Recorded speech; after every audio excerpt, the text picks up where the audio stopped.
Assalamualaikum warahmatullahi wabarakatuh. Hari ini kita akan coba membahas tentang jurnal penutup ya. Setelah kemarin saya menjelaskan bagaimana cara kita atau seperti apa yang dimaksud dengan laporan keuangan ya. Kemarin juga saya sudah jelaskan seperti apa bentuk contoh laporan keuangan, laporan keuangan perusahaan jasa, dagang, dan manufaktur. Nah, kali ini saya akan coba menjelaskan jurnal penutup. Nah, jurnal penutup ini nanti juga saya akan bahas apa itu pengertiannya, seperti apa bentuknya, dan bagaimana cara kita melakukan jurnal penutup itu. Oke, baik sahabat BMA dimanapun berada, di sini kita akan bahas dulu ya mengenai tentang apa itu jurnal penutup. Nah, kalau kita lihat di sini sudah dijelaskan bahwasanya jurnal penutup itu adalah suatu jurnal yang dibuat pada akhir periode akuntansi dan tujuannya untuk menutup akun-akun yang sementara atau juga dikenal dengan akun nominal. Jurnal penutup ini dilakukan agar transaksi itu ya baik dari pendapatan dan beban tidak tercampur dengan transaksi yang sama dari periode sebelumnya. Nah, oleh karena itu maka kita kita melakukan yang namanya jurnal penutup. Jadi intinya jurnal penutup ini adalah untuk menutup akun-akun sementara atau dikenal dengan akun nominal. Dan nanti pada akhirnya akun ini akan bernilai 0 jadinya karena sudah ditutup ya kan. Nah, untuk membuat jurnal penutup ini dari manakah sumber data yang kita gunakan? Nah, sumber data yang kita gunakan itu berasal dari laporan laba rugi ya. Laporan keuangan yaitu laporan laba rugi. Nah, di sana nantinya kita akan menggunakan akun-akun yang mau kita tutup di jurnal penutup. Oke. Baik, selanjutnya kita lihat di sini ya, ini adalah bentuk jurnal penutup ya. Nah, bentuk jurnal penutup itu terdiri dari beberapa kolom. Yang pertama itu tanggal, ya pasti isinya tanggal berapa kita akan melakukan jurnal penutup, kemudian keterangan di sini yang berisikan tentang akun-akun yang akan mau kita tutup, kemudian di sini ada ref, ya bisa kita buat sebagai tanda checklist, boleh juga kita buat di sini kode akun atau kode sumber data yang akan kita gunakan. Misalnya dari mana sumber datanya. Akun ini kita dapatkan dari data mana? Dari laporan rugi. Nah, silakan bikin kodenya mungkin LR laporan laba rugi gitu ya. Kita bikin di sini boleh atau kode-kode lainnya yang mungkin perusahaan miliki. Nah, kemudian di sini ada terdiri dari dua kolom. Yang pertama itu adalah kolom debit, yang kedua adalah kolom kredit. Nah, kolom debit ini otomatis akan kita isi dengan nominal yang memang posisinya di debit. Sedangkan di kredit ini adalah kita mengisi nominal yang memang posisinya berada di kredit. Nah, ini adalah salah satu contoh jurnal penutup ketika kita ingin menutup akun beban. Jadi di sini saya kasih contoh. Nah, ini yang saya buat ini yang saya tunjukkan yang ini adalah yang ketika kita ingin menutup akun beban. Sengaja saya pisah-pisah saja ya, tidak disatukan biar nanti mudah benar menjelaskannya. Nah, di sini akun beban itu kita mau tutup. Nah, ketika kita ingin melakukan jurnal penutup, maka yang kita lakukan adalah memindahkan seluruh akun-akun beban yang ada di laporan laba rugi. Nah, cara memindahkannya itu, ya kalau kita tahu posisi normal dari akun beban itu kan adanya di debit. Nah, ketika kita ingin melakukan jurnal penutupnya, maka kita letakkan dia seluruhnya di kredit.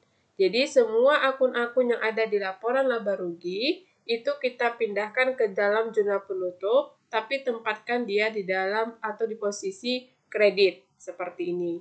Ya. Kemudian nanti kita bikin nominalnya di kolom kredit, seperti ini.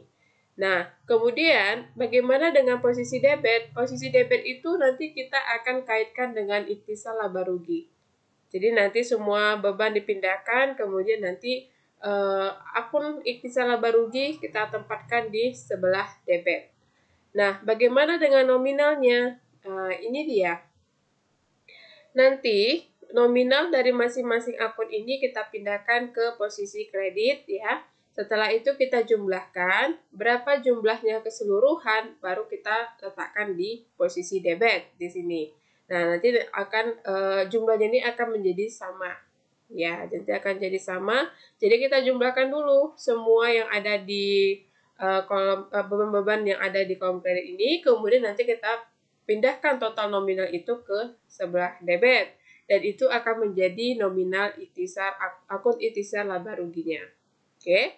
Nah, ini untuk menutup akun beban ya. Jadi ini untuk menutup akun beban. Jadi kita kalau ingin menutup akun beban itu beginilah caranya. Oke.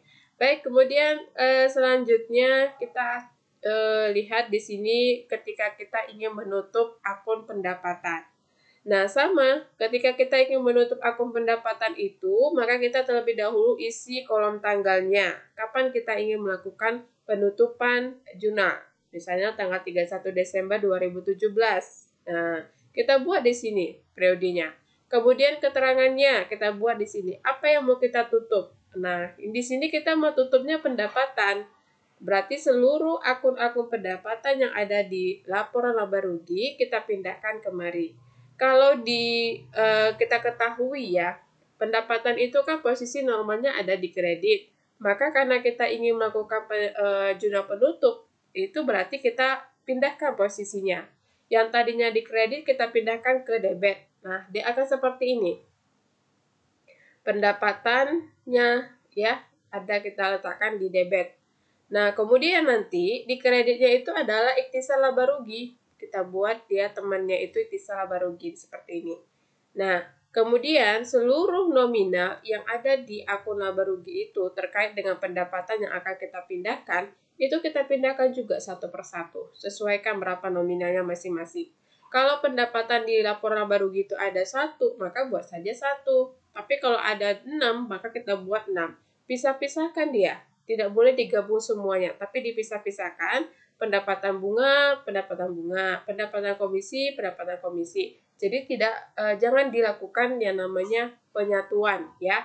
Jadi pisah-pisahkan pendapatannya sesuai dengan nama akunnya masing-masing. Nah, kemudian nanti jumlahkan seluruh nominal yang ada di akun pendapatan. Kalau sudah kita jumlahkan berapa nilainya, maka kita pindahkan dia ke kredit. Jadi kita nanti nominal ikhtisar laba rugi itu akan sama jumlahnya dengan jumlah total yang ada di debit ini. Jadi jumlahkan dulu berapa dapatnya, baru kita letakkan nanti totalnya itu di kolom kredit. Biar nanti jadinya akan seimbang antara kolom debit dan kolom kreditnya. Nah, selanjutnya itu adalah contoh ketika kita ingin melakukan penutupan akun prive. Ya, ketika perusahaan kita itu bentuknya adalah perseorangan, maka nanti perseorangan ya. Nanti kita akan menemukan ya itu namanya akun prive. Ya, kadang-kadang ada pemilik perusahaan itu mengambil uang kas perusahaan untuk keperluan pribadinya. Nah, ketika ada akun prive muncul di laporan laporan keuangan kita, maka nanti kita harus tutup juga. Ya, tapi kalau misalnya ternyata tidak ada, maka tidak perlu ditutup, tidak perlu dibuat. Tapi kalau ada, maka kita harus tutup. Nah, bagaimana cara kita melakukan penutupannya? Nah, kita ketahui bahwasanya prive itu dia posisi normalnya ada di debit. Karena kita ingin menutup dan biar nanti nominalnya akan menjadi 0, maka kita akan letakkan dia posisinya di kredit. Nah, prive ini akan mempengaruhi modal kita. Ketika prive ini ada, maka nanti akan mempengaruhi modal kita berkurang. Nah, ketika modal kita berkurang, maka kita letakkanlah dia posisinya di debit. Ya, kita letakkan posisinya di debit. Kemudian sedangkan prive tadi kita letakkan di kredit. Nah, kemudian nominalnya bagaimana? Nominalnya ini kita dapatkan dari nominal prive yang ada di laporan keuangan. Berapa di situ nominalnya kita pindahkan? Ya, harus sama nominal debit dan kreditnya. Jadi nanti misalnya nominal prive-nya itu adalah 1 juta. Maka nanti kita akan pindahkan dia di debit 1 juta, di kredit juga 1 juta. Ini kalau kita mau menutup akun prive. Sama dengan akun dividen ya. Jadi ketika nanti perusahaan kita ternyata berbentuk perseroan, maka yang muncul adalah dividen. Nah, ketika itu terjadi, maka kita buatlah untuk melakukan penutupan akun dividennya. Oke. Nah, selanjutnya di sini kita misalkan mau menutup akun laba rugi ya. Jadi selanjutnya yang mau kita tutup itu adalah akun laba rugi. Nah, ketika kita ingin melakukan penutupan akun laba rugi, maka kita lihat dulu laporan keuangan kita yang di laporan laba rugi. Apa kondisi perusahaan kita? Ketika perusahaan kita itu mengalami laba, maka nanti kita akan pakai jurnal penutupnya seperti ini. Ya, ketika perusahaan kita laba, maka nanti posisi debitnya itu adalah ikhtisar laba rugi, sedangkan posisi kreditnya adalah modal. Nah, kenapa modal di kredit, kenapa laba di debit? Nah, karena modal itu ketika laba, maka modal akan bertambah. Nah, ketika modal akan bertambah, maka posisinya adalah di kredit. Nah, kredit itu nanti kita bikin nominalnya juga. Jadi nominal yang di sini kita buat adalah nominal yang berasal dari laba atau rugi perusahaan kita. Nah, karena ini laba, berarti laba kita berapa? Katakan laba perusahaan itu kita lihat di laporan laba rugi adalah sebesar 20 juta. Maka nanti kita buat di debit 20 juta, di kreditnya 20 juta juga. Nah, bagaimana kalau ternyata perusahaan kita mengalami kerugian? Maka kita akan melakukan jurnal penutupnya seperti ini. Ya, tadi kalau di atas itu modalnya di kredit, sekarang modalnya di debit. Nah, kemudian kreditnya apa? Ikhtisar laba rugi. Kenapa kita bikin dia di debit? Karena karena perusahaan kita mengalami rugi. Ketika perusahaan mengalami kerugian, maka otomatis akan mengurangi modal. Nah, ketika modal kita berkurang, maka otomatis nanti posisinya akan kita letakkan di debit. Nah, nanti akan dia berpengaruh kepada buku besar kita ya. Nanti kita akan melihat sendiri bagaimana saldo yang akhirnya nantinya. Oke. Nah, seperti ini caranya, kemudian nanti kita pindahkan nominalnya ya, debit dan kreditnya berapa kerugian perusahaan, kita letakkan nominalnya di sini. Kalau misalnya 10 juta, maka letakkan debit kreditnya 10 juta. Jadi, ini adalah bentuk jurnal penutup ya ketika kita ingin menutup ikhtisar laba rugi. Apakah itu perusahaan dalam situasi atau kondisi laba, atau perusahaan sedang dalam keadaan rugi gitu ya. Jadi kita buat dia seperti ini. Oke. Baik sahabat BMA dimanapun berada, saya rasa ini sudah cukup jelas ya mengenai tentang jurnal penutup. Jadi intinya jurnal penutup itu kita lakukan pada akhir periode akuntansi, kemudian ya ada beberapa akun yang memang kita perlu tutup ya, kelompok akun yang ada beberapa kelompok akun yang memang kita perlu tutup, dan saya sudah jelaskan tadi bagaimana cara melakukan penutupannya ya. Ya pasti kalau bikin laporannya itu kita harus satukan saja. Kita satukan dia seperti jurnal umum itu disatukan semuanya ya. Mau menutup akun beban, akun pendapatan, akun prive, akun ikhtisar laba ruginya. Satukan saja, tapi karena saya ingin menjelaskan, maka saya buat satu persatu ya. Saya buat satu-satu slide, satu penjelasan. Nah, baik sahabat BMA dimanapun berada, saya rasa sudah cukup jelas penjelasannya. Sampai ketemu lagi di penjelasan-penjelasan terkait dengan materi lainnya. Assalamualaikum warahmatullahi wabarakatuh.